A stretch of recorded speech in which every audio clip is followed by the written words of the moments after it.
Welcome back to an episode of I'm Glad You're Here. Today's guest is Laurel Roberts-Meese, an LMFT who runs Laurel Therapy Collective. I was drawn to Enneagram therapy as a practice and as a tool.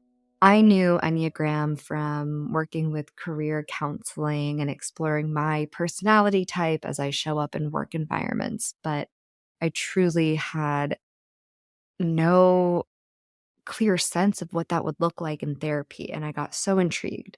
So I reached out to Laurel, we connected, and we came up with this episode. There's so much to cover within the Enneagram because, well, there's just a whole system to explain. And I think that the way this conversation flowed was really nice because it gave a brief introduction into Enneagram without diving too deep into any one type. I'm talking a lot about the Enneagram without explaining it. So let me just tell you that it's a system that's used to categorize human personality into 9 types. It helps us understand ourselves and how we relate to the world because all these types face basic fears, desires, and some generally predictable patterns of behavior. I thought this was fun, but the word Enneagram has Greek roots and refers to a 9-pointed symbol. If you look it up, it's this outer circle with a triangle and hexagon inside. So these personality types are considered to be developed by adulthood. And it's more the conditioning and environment that you've experienced in your life that help you develop into one of these Enneagram types. So kind of different than something like astrology, for example, that is based on your birth date and time and location. And so that one is a little bit predetermined, if you will, and is all about deconditioning societal norms. So Enneagram focuses on how you've been conditioned and how that makes you show up to the world in a certain way. By knowing your type and the corresponding fears and desires related to your type, you're better able to understand underlying motivations behind your behavior, which I think is really cool.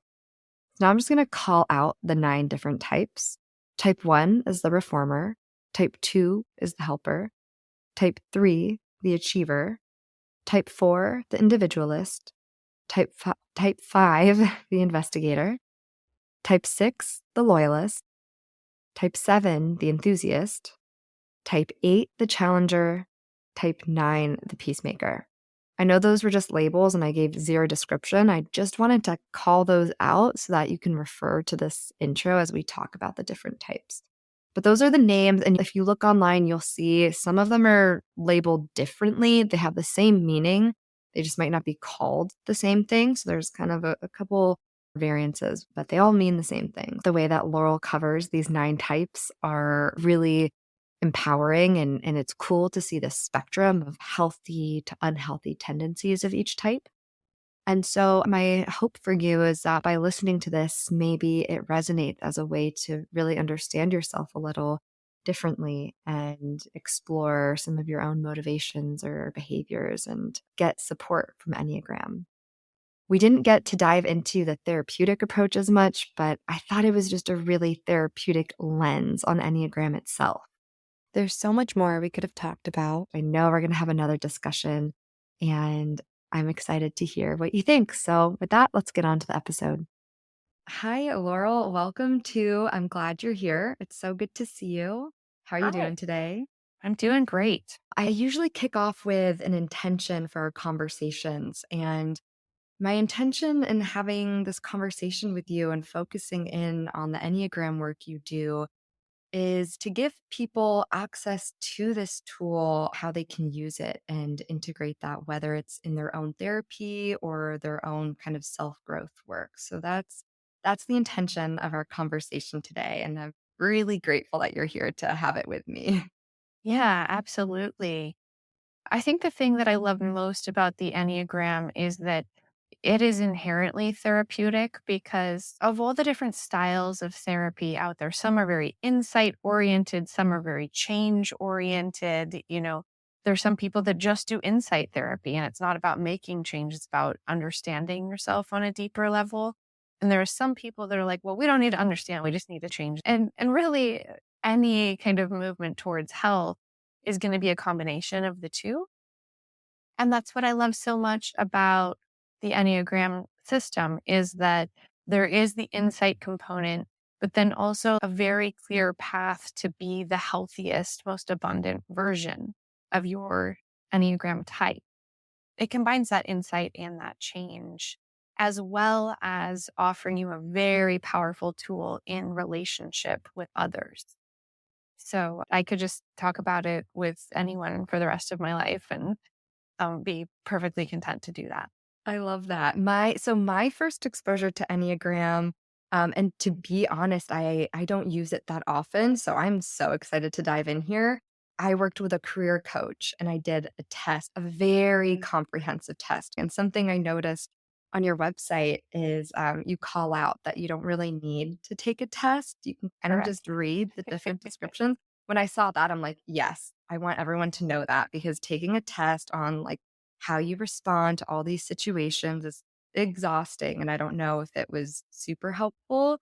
Um, but what you just said about kind of relationships and that kind of angle with Enneagram, I really noticed that at least with the career lens and jobs and relationships with your peers, I found that piece really helpful. So I'm really curious to kind of pull out for a second before I get too excited. Let's review what Enneagram is. I know there are 9 types. Mhm. I'm curious, is your Enneagram type something that can change over time? No, it's not. Your Okay. Enneagram type does not change. Now, it's also not really established until late teens, early adulthood, because it's incredibly trauma informed. If astrology or numerology are you're born this way, right? The nature to nurture, right? Then Enneagram is that nurture. And I really believe in all the evidence suggests that it's about 50-50. Like we come in kind of half programmed, and then the things that happen to us over the course of our life do the rest of the programming, right? So we know introversion, extroversion, pretty hardwired. And you just come that way and you can't change it. And nor should you. There are beautiful things about being an introvert and beautiful things about being an extrovert. But as far as can your type change once it's established, a general consensus is no. I have a question mark, and other Enneagram experts will disagree with me, but I have a question mark about major traumas or, something that really shakes your sense of self, being able to shift things a little bit. But I think the party line is no, your type doesn't change, nor should you try to change your type because there are no bad types. It's more about embracing, right? Because some of Yes. them, I'll say when you read through, I'm like, "Oh, I'd love to be that one, but not quite." And then kind of settling into the type that I am, like, "Okay, I know that I'm seeing it this way because grass is greener on the other side, and there's Mhm. something magical about the other ones." But, I'm curious, I know we're just talking now. I read type 7, Uh-huh. the enthusiast The or enthusiast. Yeah. yeah, and I was like, "Ooh, that one hits home." But when I Okay. took the test a couple years ago, a year and a half ago, I got type 3, which Okay. was more like the Mhm. perfectionist, achievement-based one. Mhm. But interestingly, at that time, I was leaving a career, felt really like head down, swamped. I need all the results and all the answers. And so I wonder if it's more just me getting my footing as an adult and really stepping into my type 7 versus type 3 felt a little bit more disembodied and just copying what I saw out in the world. Mm. Well, to do that differential, first of all, they're both very assertive types. Like these are not people that shy away from making bold choices and directing their own life. So that actually would probably be a common differential. Like, which one are you? The reason that I don't like tests and the reason that I encourage everyone to just read the types and see what feels like an uncomfortable call out sometime it is because the Enneagram is really about what motivates you. So we'll go through a description of the 9 types in a minute, but for you to do that personal differential, I would invite you to look at is your through line of motivation in your life. Is it being successful and admired like a type 3? Or is it to be content in the sense of like free from pain and hardship and difficulty and also experience seeking, like a 7? Ooh, okay. Right. You don't have to answer that, but that would Mhm. be the differential on those two types. Very different motivations in life. Both of them are probably going to be high energy, might trend toward extroversion, but you certainly don't have to be an extrovert to be either one of those types. It's just more common. And they're going to be active, have very full lives. So they can kind of look similar sometimes. But that core programming of what motivates you and what are you afraid of, that's quite different between 3 and 7. Thank you for pointing that out. It makes a lot of sense because there was so much in both of them that I saw. Right. But I see what you're saying. It's that through line, how you achieve, why you're achieving. Yes. Yeah. I see. Okay, beautiful. Well, let's talk about the 9 types because I just described them by what their core desire and core fear is. And that really is what matters. You cannot determine someone's Enneagram type purely on behavior. When I give presentations or do workshops, I say 9 people can be at the same table at the same time for 9 different reasons. And you don't really know unless you ask each of them why they're there and what's motivating them. Are you ready to go into the Yes, 9 let's do types? it. Yeah, Let's do let's do it. it. Okay. All right. So there are 9 types, no bad types. And we use numbers just for simplicity. They could be anything else, but just keeping them different, we just use numbers. So I'm actually going to start with type 8 because type 8s tend to think that most people are programmed like them and sometimes get frustrated when they're like, why did that person do that? That doesn't make any sense, right? So if we can get the type 8s on board, we're just going to have a smoother experience of moving through this. So type 8, they're very assertive. Their core motivation is autonomy, being in control, being the master of their own destiny. And sometimes they can be a bit of a bull in a china shop because anything that is a threat to that autonomy, they want to eradicate. Right? The name that we give type 8 is the challenger. They do not back down from a challenge. They actually kind of enjoy a certain amount of conflict. Now, not just dramas for drama's sake. These are people who are very comfortable disagreeing and challenging the status quo and being a little provocative. And they also like to know that whoever they're challenging will give back as good as they get. So they actually build intimacy through a little bit of tension and conflict, right? Now, to a lot of people, that sounds horrible. Yeah, sounds But like a to an lot. 8, yeah. But to an 8, they're like, yeah, this is where the juice is. So the basic motivation is autonomy, and the basic fear is of being controlled or manipulated. Ah, I Yeah, understand. Okay, yeah, great. yeah. A lot of people in positions of leadership, a lot of entrepreneurs, and people that really are existing outside of traditional frameworks would be an 8. And we need 8s. 8s can be, when they are healthy, they are excellent protectors. They are really good caretakers of others, that their desire for autonomy for themselves also extends to others and protecting the rights of others, right?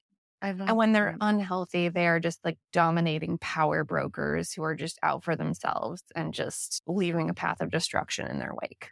Yeah, and Yeah. I love the way that you're defining it right now with healthy and unhealthy. Yes. It's bringing back that there's no bad type, and No. there's even no it's just kind of an adjustment within your type of, like, Yeah. balancing the Yes. healthy aspects of yourself. And so Yeah. really getting intimate on knowing your deeper motivation so that you Mhm. can make those adjustments.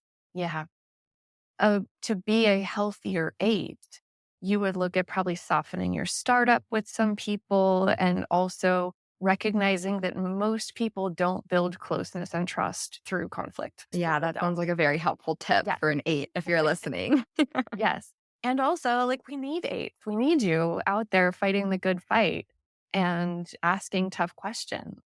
Yeah. Um, And all the types are necessary. We yes. need all the types. This is a helpful way of engaging with the world, knowing your motivation, knowing others' motivations, and how to kind of make the most of it.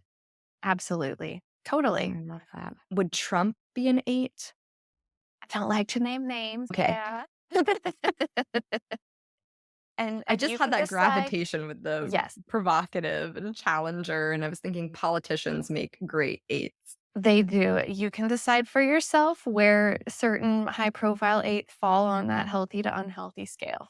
Sure, Yeah. love that. All right. So type 9 is in a lot of ways kind of the opposite of a type 8. Type 9, their primary motivation is peace and contentment and connection. Their nickname is the peacemaker. And that motivation towards peacefulness, towards harmony, and the core fear being conflict and disconnection. So feeling isolated and alone and or in conflict.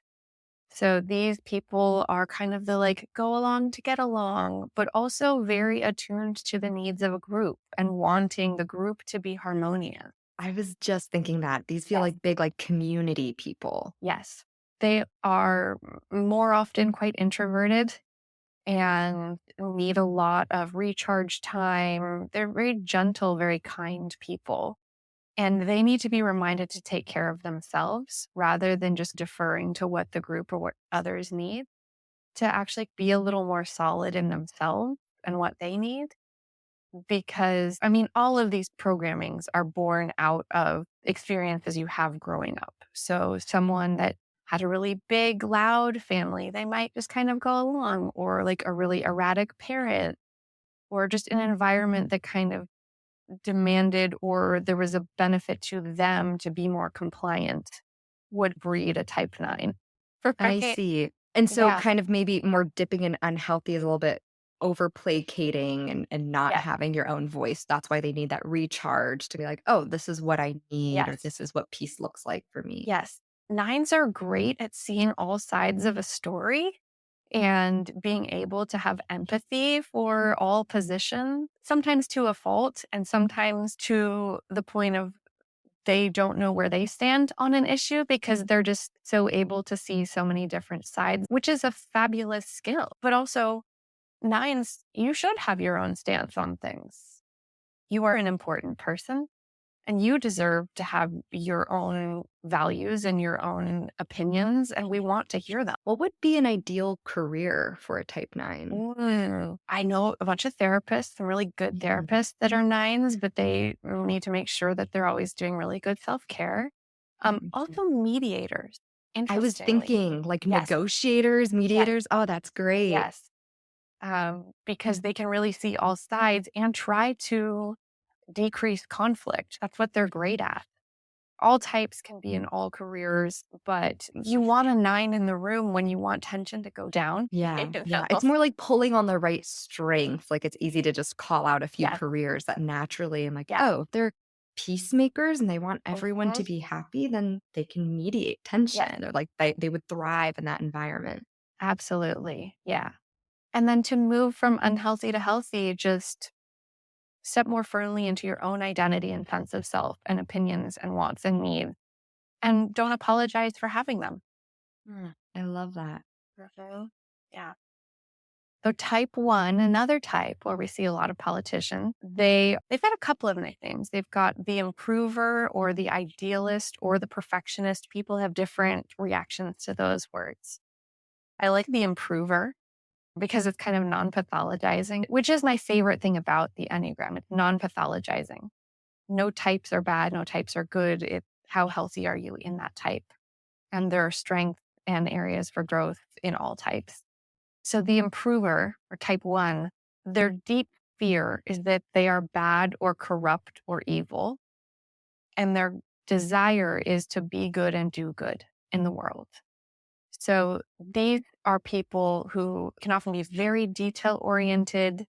And I would guess that Hillary Clinton is probably a 1 because she is so much about making progress through policy, through like instituting different laws and looking at how do we make change, but like doing it top down, right? Like very thorough, changing things for the better for the most people and kind of being tirelessly in pursuit of creating a better world, but doing it incrementally.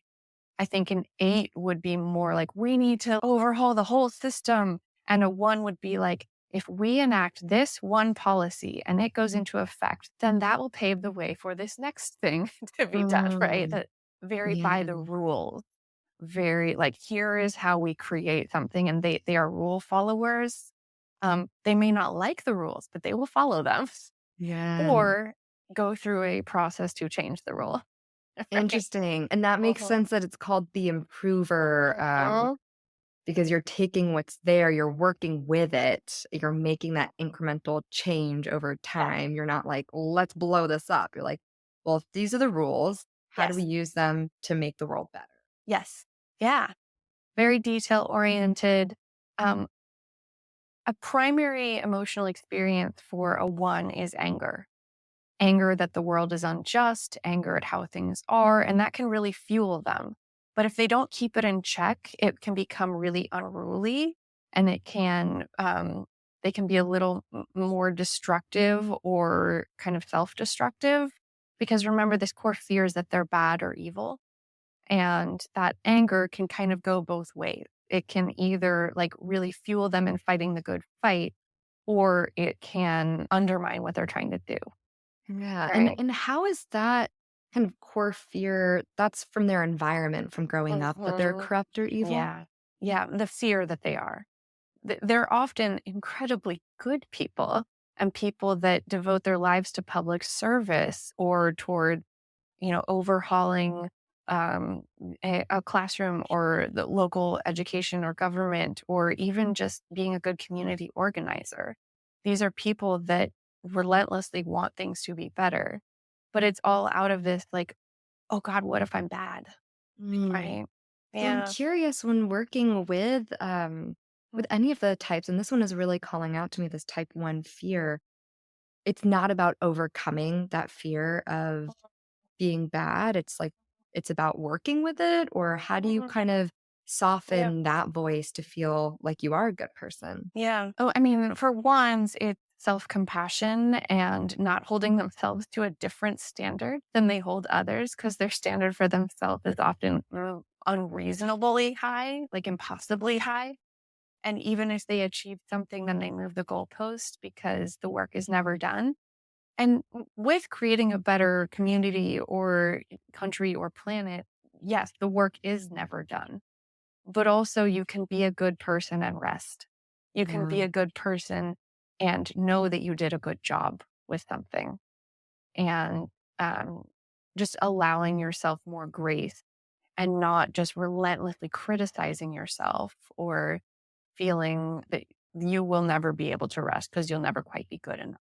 You can work on that in therapy, right? Totally. So now I see it more like kind of this wave, like when we have this period of having energy or space to really Mhm. do a lot within our energy type. So if we're using our Enneagram type, if we are type 1 and looking to improve and we have a lot of this momentum and we're going out there for the big fight, um, it's bringing in those self-compassion tools and Yes. being aware that, ooh, okay, when you really want to improve the world, the kind of shadow side of that is feeling like you're corrupt or you're Mhm. doing this because you have to fix yourself and Yeah. the goal is never ending. So it's bringing in those tools, bringing in Mhm. that rest when you are in that stage of really, really kind of challenging yourself to Yeah. do the most.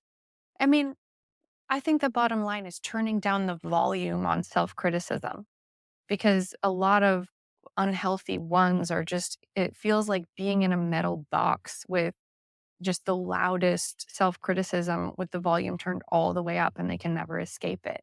That's torture. Yeah. And no one deserves to feel that way. So turning the volume down so they can be like, oh, that's my inner critic. I need a little bit of inner critic, but they do not get to be the loudest voice in the room. Yeah, I love Mhm. that. I love that. And now I just had such a nice visual of kind of the volume Mhm. adjusting. It's like just Yes. tinkering and it's Yeah. acknowledging what's there and what's present. Mhm. It's giving it that voice without 20 megaphones and Yes. all the power. Yes. But it's also not pretending that it doesn't exist. Yeah. A lot of ones that I work with, they're actually very afraid of turning that volume down because they're afraid that they will lose their edge, that they won't be able to do as good of work, that they won't still be fighting the good fight if the volume gets turned down. And I'm like, well, do you trust me enough that we could try it and see if maybe it actually expands your capacity because you're not using energy criticizing yourself. And now all the energy can go towards fighting the good fight rather than criticizing yourself. And they're Yeah. like, oh, okay, maybe, maybe. And I like that you're saying that trust because I Yeah. can see that if someone, especially identifying as like perfectionism, which I Yes. know is one of the Uh-huh. terms for type 1, but if Uh-huh. you consider yourself a perfectionist, that is your drive and motivation. And so losing that can be really scary. And it's not about losing it, it's about softening, giving your body the actual rest and adjustment it needs. Absolutely. Yeah. Yeah. Powerful. Okay, let's do type 2. Type 2. Okay, we're heading into the 3 that we just did are the body triads. So often the way they experience things is very physical. Their stress or their emotions are somaticized in that 891 section of the Enneagram. And we're moving into the emotion section. So people who experience the world primarily through emotions, right? And they may not identify that immediately. So we're moving into the heart center, right? Okay. Yeah. You have a lot of therapists that are in this little triad, the 2, 3, 4. Type 2, they're called the helper. And they might have some similarities with type 9, but once you understand the differences, it's pretty easy to tell them apart. So type 2 is the helper. Their core desire is to be loved and accepted for who they are. And their core fear is that they are unlovable. This is often a result of people who, for some reason, were led to believe as children that love was conditional. As an adult, love is conditional. You need to be an okay person and not, be violating the rights of others and being respectful. But as a child, love is unconditional. It is the parent's job to love the child no matter what, right? But for people that didn't get this sense that they're good and they're lovable no matter what they do, as a kid, these kind of conditions come up. So as an adult, they are doing everything in their power to be lovable. And that looks like making themselves indispensable. They are incredibly giving and nurturing. They're great at anticipating others' needs and meeting them before the person even realizes what they need. So, a very concrete example is someone notices someone kind of swallowing and then gets them a glass of water Oh, wow. Yeah. before the person is even like, "Oh, I'm thirsty," right? It's like the But some best host you could possibly be. yes, yes, and actually twos and threes make excellent hosts. They are just inherently generous and attuned to others. The issue with twos is that when they're not very healthy, they can trend towards being a martyr. Like, look at everything I've done for you. I'm going to sacrifice all my own needs so that you are taken care of and you need me, right?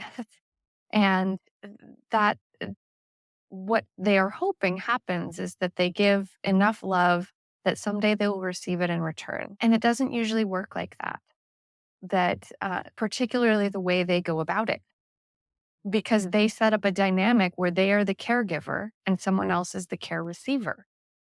And the care receiver is not thinking all the time, like, oh, I need to reciprocate, because they often didn't ask for what the two gave. So Yeah. it feels like a gift, right? And if you are giving with the expectation that you receive in return, that's actually not a fair stance in life. So the journey towards health for the two is to take care of yourself first, to allow yourself to have need, when appropriate, to voice those needs and wants to the appropriate parties, and to not get bitter and resentful, particularly if you haven't voiced those needs, that other people aren't anticipating yours the way you can do for others. They don't have that special skill. And to really get to a place where you know you are lovable, regardless of how other people react to you. Wow. Yeah. As you were explaining this one, I was thinking when it came to their fear and their desire, I'm like, oh, this is challenging because they Yes. exist on kind of opposite ends.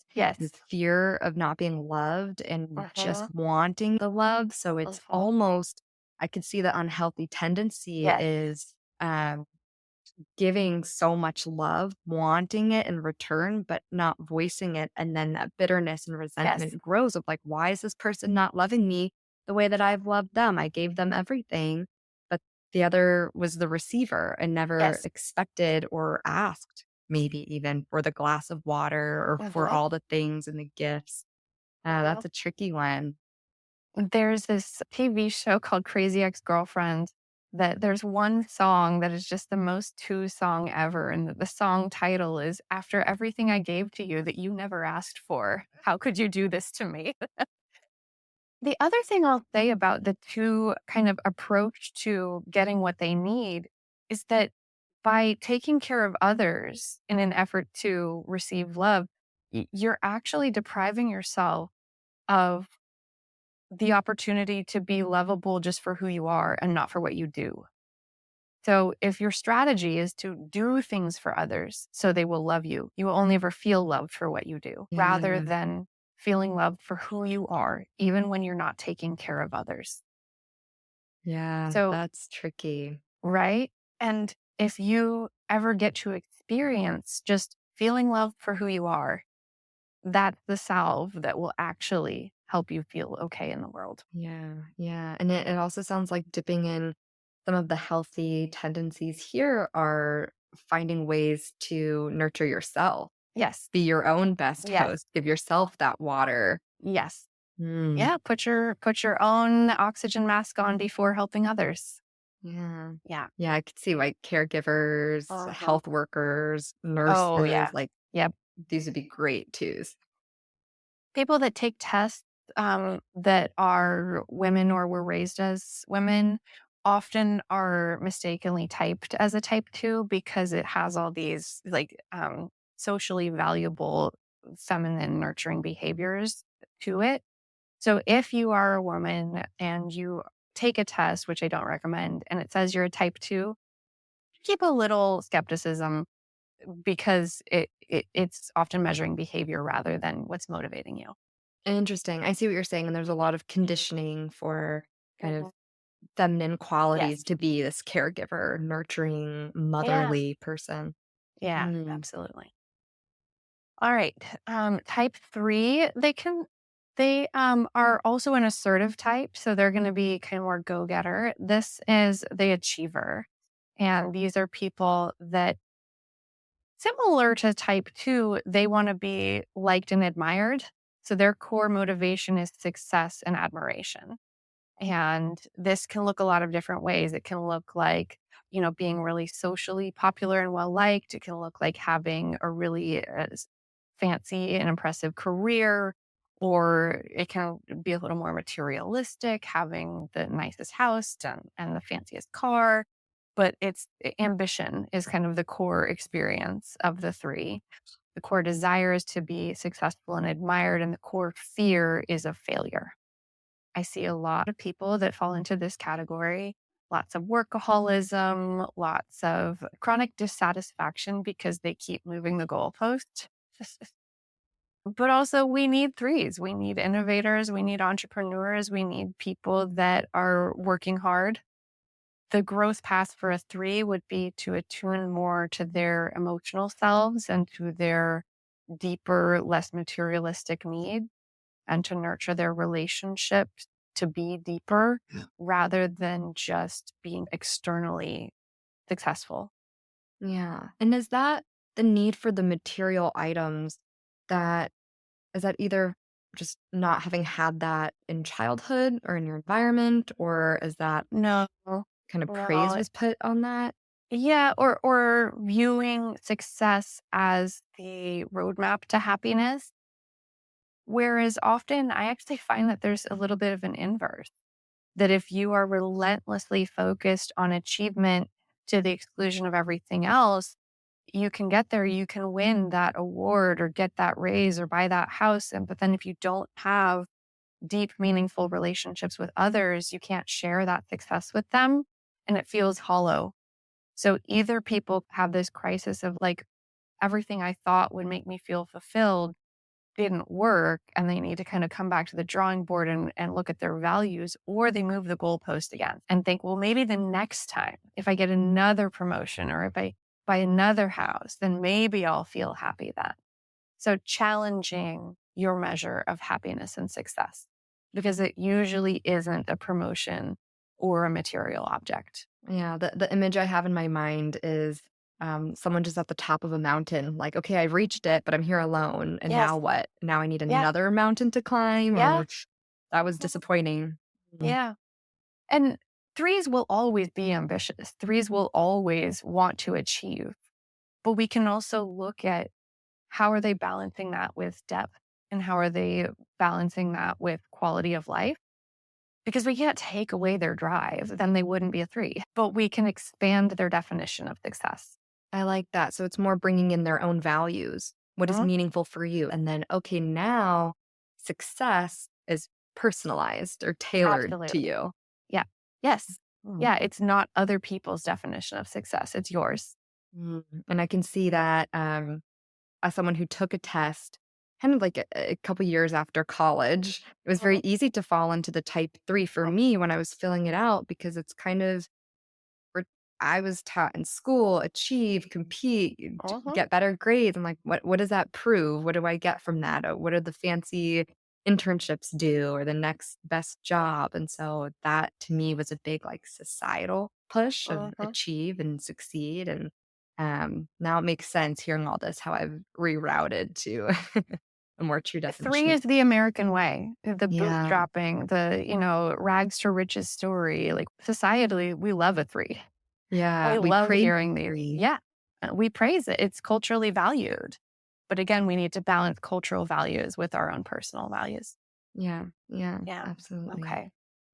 Well, type four is going to feel dramatically different than the three. Type four, they are known as the individualists, and these are people whose core fear is being misunderstood or not being unique. And their core desire is to be unique and to be understood. These are often sensitive, highly emotional people.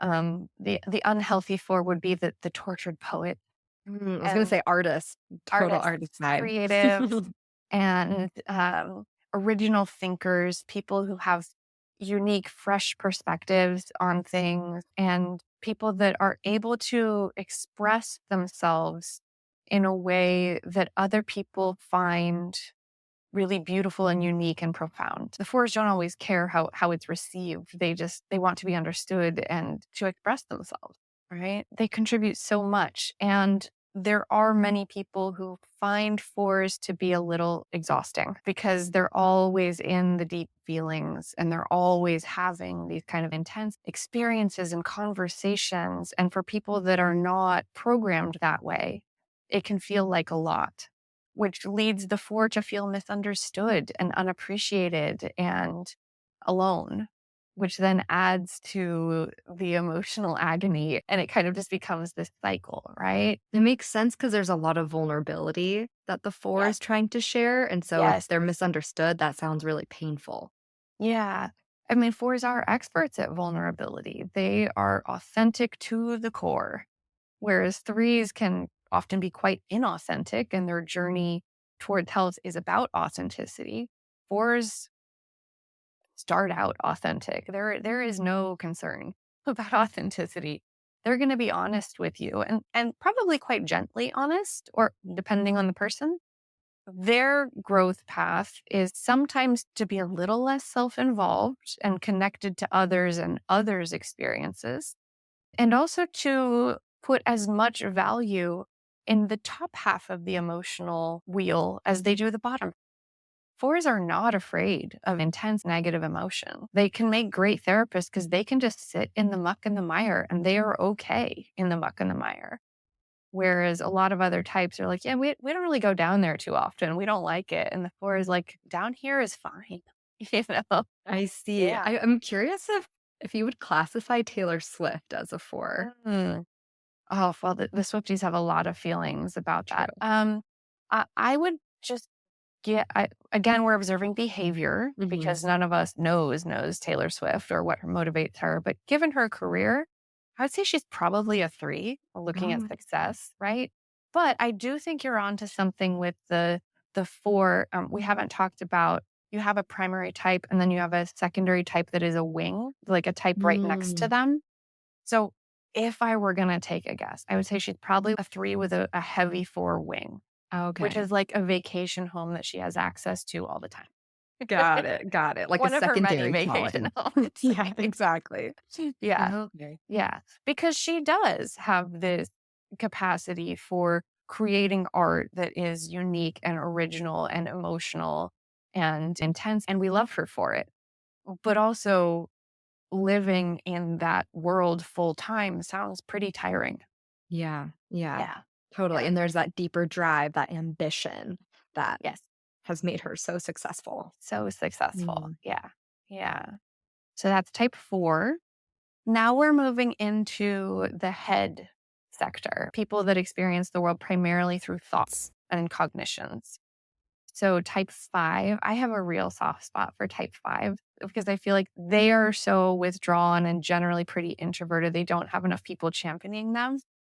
Type 5 are 4 and 5 are pretty withdrawn and introverted in general, but 5s are a little more cerebral, whereas 4s are in the world of emotion, 5s are in the world of information and knowledge and expertise. So you also have a lot of innovators and original thinkers in the 5 sector. Bill Gates, Steve Jobs, like people who like really created incredible things from scratch are often 5s. 5s are people that want to take apart the toaster just to understand how it works. Okay. And that is a great afternoon for them, taking apart that toaster, where a lot of other people are like, well, I don't really care as long as it works. Yeah. It's like a 5s, fascination of how things work. yes. Mm. And 5s are very good at niching down into their unique interest. You see a lot of people that are experts on one specific thing. My father is a French horn player, and he actually started making French horn and very niche down into this one thing. And if Instrument. you, Yeah. yeah, and if you want to talk about French horns, he's your guy. But if you want to have general interest conversation, I mean, he could do that. But if you really want like that passion and intensity, French horns are the Yeah. topic. It's like expert. They can really drill down Yes, and become an expert of a topic. absolutely. 5, their core desire is to protect their time and energy and resources. And their fear is of being depleted and the vulnerability that comes with depletion. So 5s are kind of the antithesis to 2s. They have no problem saying no. They have no problem taking care of their own needs before others. They're not inherently selfish, but they're just kind of like, no, I'm not going to give away more than I have. That would be stupid. Why would I do that? In fact, I'm going Very to keep practical. very practical. Um, can be a little hoardy. Like they is like, well, okay, you don't need all of those. My partner is also a 5, and I'm just like, could we give away some of these T-shirts from high school? And the answer is no. You know? So because the 5 they don't know if they're going to need it someday. So seeing everything as a resource, right? Including information. If you need in-depth research or analysis, ask a 5.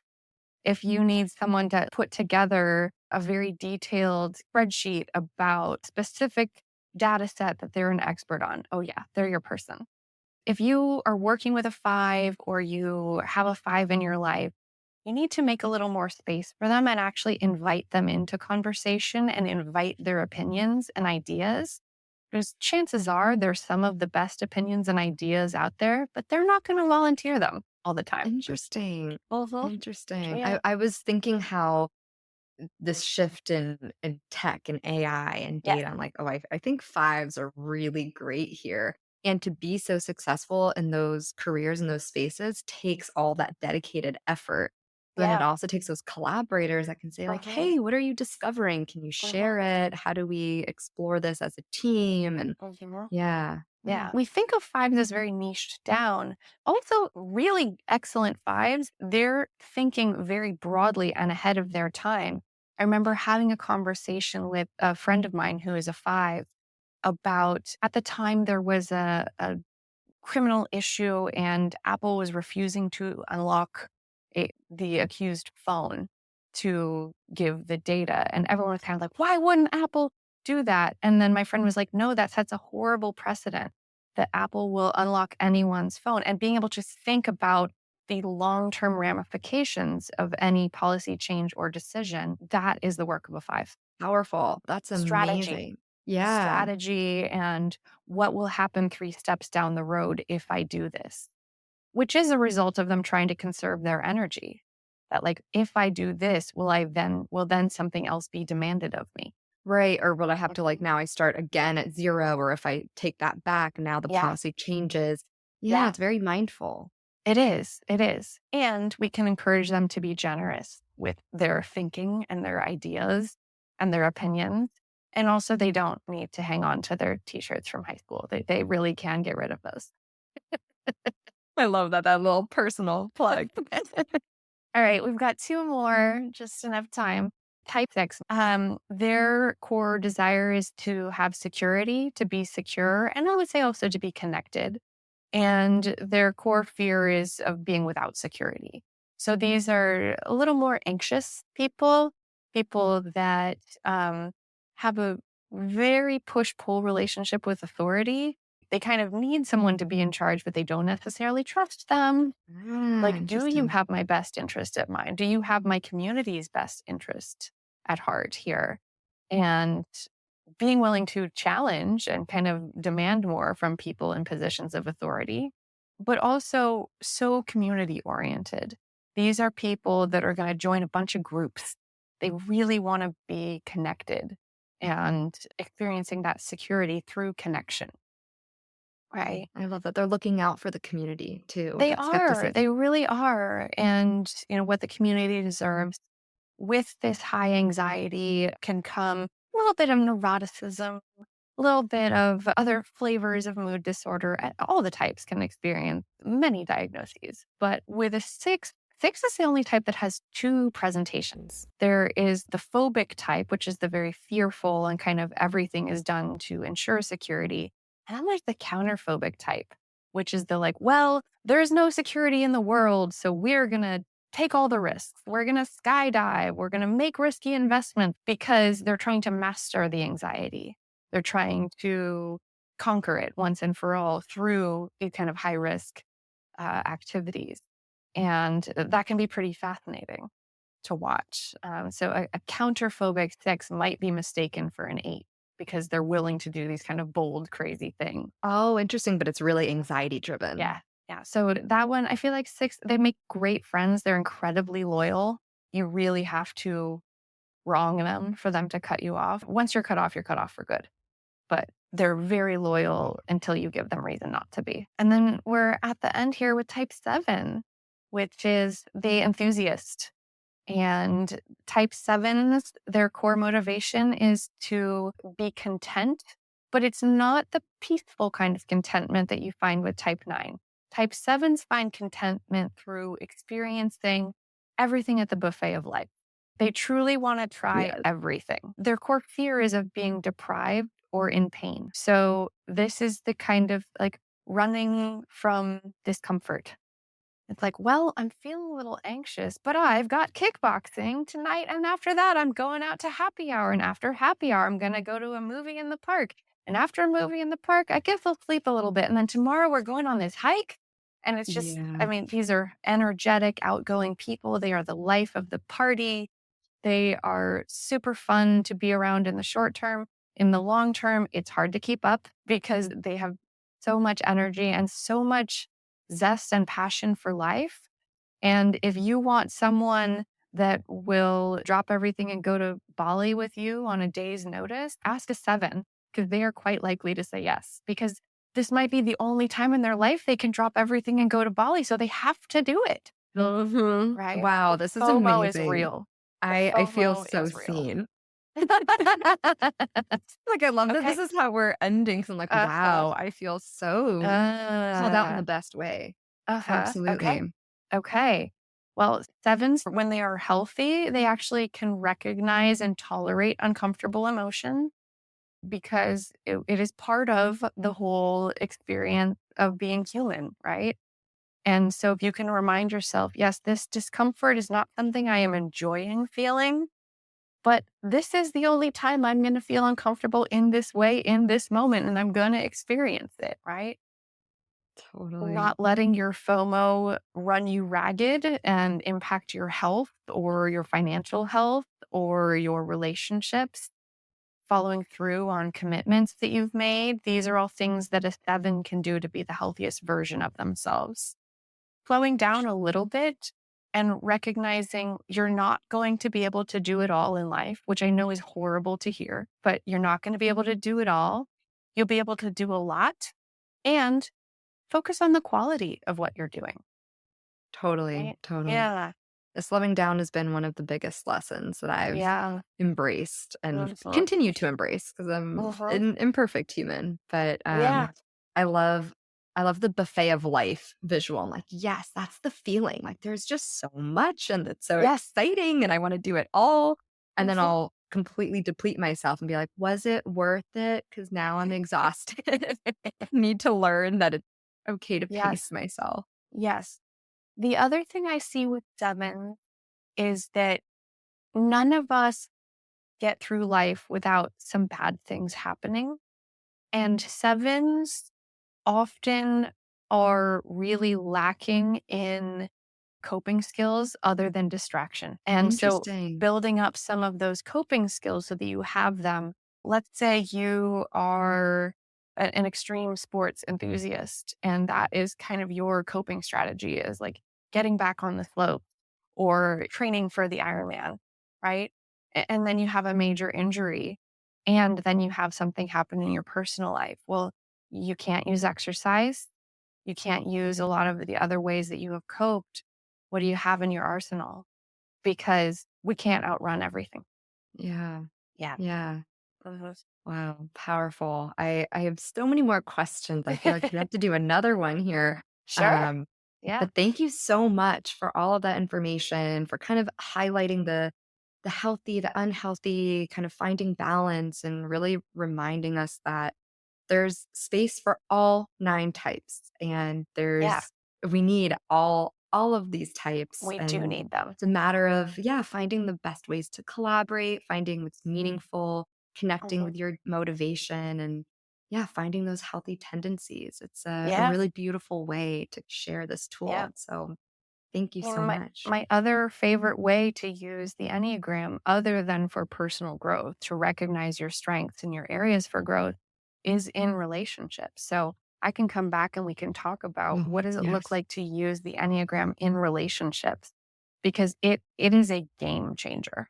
When you Yeah, can fundamentally understand that your partner has completely different core programming, it makes conflict less personal.